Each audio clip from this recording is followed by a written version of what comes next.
The turkey hadn't even been carved yet when my husband's oldest son stood up at the head of the table and told me calmly in front of his entire family that I wouldn't be receiving a single dollar when his father passed. And that, frankly, it would be better for everyone if I started preparing myself for that reality now. I sat there, my fork halfway to my plate, my husband Walter's hand frozen against his water glass beside me, and I watched his three adult children, Brian, Susan, and Mark, exchange the particular kind of glance that people share when they've clearly rehearsed something together beforehand without you. What none of them knew. Sitting there at that beautifully set Thanksgiving table surrounded by their father's china and their late mother's old silverware was that I had in my coat pocket, hanging in the front closet not 30 feet away, a folded copy of a prenuptial agreement clause they had apparently never actually read. One that their own father's attorney had specifically included 11 years ago for exactly this kind of moment. Before I tell you what happened in the next 20 minutes, tell me, where are you watching this from right now? And what time is it where you are? I read every single comment, and it genuinely means a great deal to me. I also want to be upfront before we continue. This is a work of fiction, written for entertainment. The names, the people, the events. None of it is real, and any resemblance to anyone living is entirely coincidental. My name is Carol Ashford. I'm 58 years old, and 11 years ago, I married a man named Walter. A retired civil engineer, gentle, methodical, the kind of man who still balances his checkbook by hand, even though, as he likes to say, the bank already does it for me, but I like to know for myself. Walter had been widowed 4 years before we met. His first wife, Eleanor, had died of ovarian cancer after a long, difficult illness, leaving behind 3 adult children. Brian, then 31, Susan, 28, and Mark, 25. All of whom, understandably, carried a complicated, unresolved grief that I would learn over the following 11 years, never fully found anywhere healthy to land. I met Walter at a community center pottery class of all places. Both of us recently retired, both of us looking for something to fill quiet afternoons that had previously belonged to careers we'd spent decades building. We didn't fall in love quickly. It took almost a year of slow, careful friendship before either of us admitted we wanted something more. I never tried to replace Eleanor. I want to say that clearly because it matters enormously for understanding everything that happened later. I kept her photographs on the mantle, exactly where Walter had always kept them. I encouraged him, gently, to talk about her with his children whenever he wanted to. I understood from the very beginning that I was building a second chapter, not erasing a first one. Brian, Susan, and Mark never seemed to see it that way. The resentment, in hindsight, started almost immediately, though it took years for me to fully understand its shape. Brian, the oldest, had always been close to his mother, and I think more than either of his siblings, he genuinely struggled with watching his father build a life with someone new. He was polite to me, in the careful, distant way people are polite to someone they've decided, privately, not to fully accept. He attended holidays. He sent the obligatory birthday card. But there was always a wall there, thin but unmistakable. Susan was warmer initially, genuinely so, for the first several years. But somewhere around year 6 or 7, something shifted. And I would later understand through a conversation I overheard entirely by accident that the shift had coincided almost exactly with Susan's own divorce and the financial strain that followed it. Mark, the youngest, had always struggled financially. A series of business ventures that never quite succeeded, a lifestyle that consistently outpaced his income, and a pattern, increasingly over the years, of turning to his father for financial help that Walter, out of genuine love and a complicated mix of guilt, rarely refused. By the time of the Thanksgiving I'm about to describe, all 3 of Walter's children had, separately and then increasingly together, arrived at a shared, unspoken belief that I represented a threat to whatever inheritance they had quietly come to feel entitled to. Walter's net worth, accumulated over a 40-year engineering career and several smart, conservative real estate investments, sat at just under $3 million. A number that, I learned much later, his children had discussed among themselves with considerably more specificity and urgency than I had ever imagined. What none of them apparently knew, or perhaps had simply chosen to forget, was the prenuptial agreement Walter and I had signed 11 years earlier before our wedding. I want to be honest. I had actually resisted signing one initially. I told Walter at the time that I didn't need a legal document to prove I wasn't marrying him for his money. I had my own modest retirement savings, my own home I eventually sold, my own complete financial independence. But Walter insisted gently, specifically because of his children. I love you, Carol, he told me, sitting across from me at our kitchen table 11 years ago. But I also know my kids. I want this marriage protected from any future confusion about what's theirs and what's ours. I want you protected too, if anything ever happens to me suddenly. I don't want you fighting my own children in court someday over things that should already be clearly settled. So we signed it. A careful, detailed agreement drafted by Walter's longtime attorney, a meticulous man named Harold Greer, who had specifically included a clause. Section 7, subsection C, a detail I would come to know by heart, guaranteeing me a fixed, specific inheritance regardless of any future changes Walter's children might attempt to make to his will, as long as our marriage remained legally intact at the time of his death. Walter had explained this clause to all three of his children, individually shortly after our wedding. He told me at the time that he'd done so specifically to avoid exactly the kind of confusion that was about to unfold years later. Apparently, over 11 years, that conversation had been conveniently collectively forgotten. The Thanksgiving in question had been planned for months to take place at our home, a tradition we'd maintained for nearly a decade, alternating occasionally with Brian's house, but most years simply because our dining room was largest, gathering at ours. I had spent 2 full days cooking. Walter had spent the morning carefully setting the table with his mother's old china, the same set he'd used at every Thanksgiving since his own childhood, a detail I knew mattered to him deeply, regardless of who else was sitting around it. Brian arrived first with his wife and 2 teenage children. Susan arrived shortly after, alone, her divorce having finalized just 8 months earlier. Mark arrived last, predictably, with a vague excuse about traffic that nobody at the table fully believed. The meal itself proceeded normally for almost 45 minutes. Conversation was pleasant, if slightly stiff in the particular way large extended family gatherings sometimes are. Walter's grandchildren talked about school. Brian's wife asked polite questions about my recent garden renovation. And then, just as Walter stood up to begin carving the turkey, Brian cleared his throat and said, in a tone that immediately, unmistakably signaled this was not a spontaneous comment, "Dad, before you cut into that, can we actually talk about something? As a family?" Walter, knife still in hand, looked at his son with visible confusion. "Of course, Brian. What's on your mind?" What followed over the next several minutes was clearly painfully rehearsed. Brian spoke first, his voice careful, measured, the tone of someone who had practiced exactly this delivery in front of a mirror. "Dad, we've all talked about this together, and we just think it's time we're honest about something. We love you. We love that you found happiness with Carol, but we're worried about the future, about what happens to everything Mom helped you build, everything that should stay in this family if something happens to you." Susan picked up almost immediately, as though continuing a sentence Brian had simply paused midway through.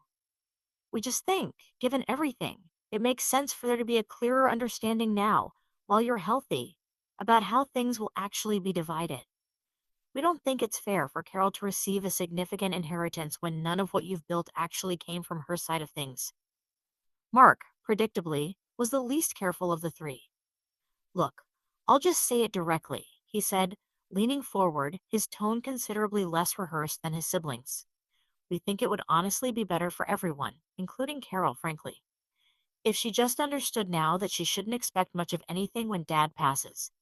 It would save a lot of awkwardness later, and honestly, Carol, I think you'd probably agree, if you really thought about it, that this should all stay with Dad's actual children." I sat there, my fork still resting against my plate, untouched, watching Walter's face shift through something I had genuinely never seen on him in 11 years of marriage. Confusion first, then a slow, dawning recognition of exactly what his children had organized, deliberately, at his own Thanksgiving table, in front of his grandchildren. I want to explain something about myself in this moment, because I think it matters. I spent 31 years working as a contracts administrator for a regional construction firm, specializing almost entirely in reviewing and enforcing the precise legal language of complex agreements. I know, better than almost anyone in my immediate circle, exactly how much weight a single carefully worded clause can carry, and exactly how often people assume agreements say something other than what they actually specifically say. So instead of becoming visibly upset, instead of raising my voice at a table full of people who had clearly decided this was the appropriate venue for what they were attempting, I set my fork down quietly and I said calmly, I think before we go any further with this conversation, it might help if everyone actually understood what your father's estate planning already says. Because I don't think any of you have actually read it. Brian's expression flickered, briefly, with something like uncertainty. Walter, I said, turning to my husband, my voice gentle but deliberate. Would you mind if I went and grabbed the copy of the agreement from the front closet? I think it would save everyone a lot of unnecessary worry. Walter, still visibly processing what had just happened, simply nodded. I walked to the front closet, retrieved the folded document from my coat pocket, where, admittedly, I had quietly begun keeping a copy several months earlier, after Susan had made a few increasingly pointed comments at a smaller family gathering that had made me suspect correctly that this conversation was eventually coming. I returned to the table, sat back down, and opened the document to the specific page I had, by that point, read so many times I could nearly recite it from memory. Your father and I signed a prenuptial agreement 11 years ago, I said, my voice calm, deliberately unhurried. It was drafted by Harold Greer, the same attorney who's handled your family's estate planning for over 20 years. Section 7, subsection C, specifically guarantees me a fixed inheritance. Not the entirety of your father's estate. I want to be clear about that. A fixed, specific portion. Regardless of any changes anyone attempts to make to his will, as long as our marriage remains legally intact at the time of his passing. I looked up briefly at all three of them. Your father told each of you about this clause individually shortly after our wedding. I know that because he told me he had those conversations himself.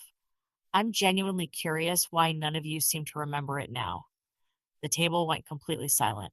Walter, recovering his composure, spoke next, his voice quiet but unmistakably firm. A tone I had heard from him perhaps 3 or 4 times in 11 years of marriage, reserved exclusively for moments when something mattered enough to override his naturally gentle disposition. I did tell you, he said, looking directly at Brian, then Susan, then Mark, each in turn. All three of you. Individually. Right after the wedding.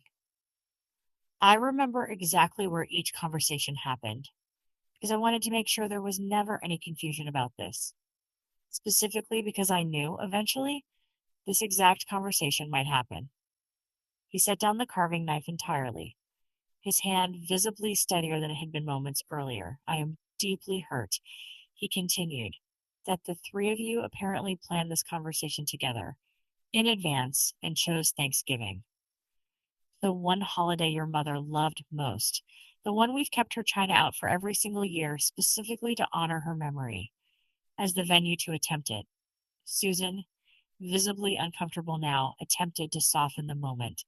Dad, we didn't mean it like an attack. You absolutely meant it exactly like an attack. Walter said, his voice still quiet but unmistakably final. You rehearsed it. I could hear the rehearsal in every single sentence. And I think, frankly, the three of you owe Carol an apology right now at this table before anyone touches another bite of this meal. The apology, when it eventually came, was halting, uncomfortable, and clearly more about diffusing an unbearably tense room than genuine remorse. Brian managed something close to sincere. Susan's was somewhat better, delivered with visible embarrassment. Mark's was predictably the least convincing of the three. A mumbled sorry if that came across wrong that satisfied no one, including visibly Walter. The rest of the meal proceeded in a strained, careful silence that none of the usual Thanksgiving conversation topics could quite penetrate. In the weeks that followed, Walter made a decision I hadn't anticipated, and one I genuinely tried initially to talk him out of. He scheduled a meeting with Harold Greer and he formally updated certain non protected portions of his estate plan, the discretionary portions that existed outside the fixed clause protecting me, specifically reducing the unconditional inheritance previously allocated to Brian, Susan, and Mark and restructuring it instead into a series of conditional trusts, each requiring documented ongoing relationship engagement with their father over the following decade in order to fully vest. I'm not punishing them, Walter told me the evening after that meeting, sitting across from me at our kitchen table, in almost the exact spot where we'd signed the original prenup 11 years earlier. I'm just no longer willing to assume their relationship with me going forward is unconditional when they've just demonstrated at my own Thanksgiving table that their relationship with you was never going to be. 8 months have passed since that Thanksgiving. The relationship between Walter and his children remains, by his own description, functional but careful. Holiday gatherings continue, but with a different, more deliberate tone and unspoken acknowledgement on all sides that something fundamental shifted that day. Brian, to his credit, has made the most visible effort to genuinely repair things, calling more regularly, visiting without an obvious financial agenda attached. Susan remains somewhat distant, though civil. Mark, predictably, has been the most inconsistent of the three, his calls to his father increasing noticeably whenever a new business venture requires capital, a pattern Walter now watches with considerably more clarity than he did 11 years ago. I think often about that folded document I quietly kept in my coat pocket for months before that Thanksgiving, sensing somehow that the conversation was eventually coming. Even before I had any concrete reason to expect it, I think about Walter's voice, quiet but unmistakably firm, telling his own children that they owed me an apology at his late wife's own dinner table. A moment I know, even now, cost him something difficult and complicated to give. And I think mostly about how certain people assume a quiet woman, sitting at the end of a long table, eating slowly, saying little, simply hasn't been paying close enough attention to notice exactly what's being planned around her. I had been paying attention for years. I had simply been waiting for the moment it would actually matter. Do you think Walter was right to restructure his children's inheritance into conditional trusts, or was that too harsh a response? Let me know in the comments. I read every single one. And if this story moved you, subscribe to the Family Ledger for a brand new story every day.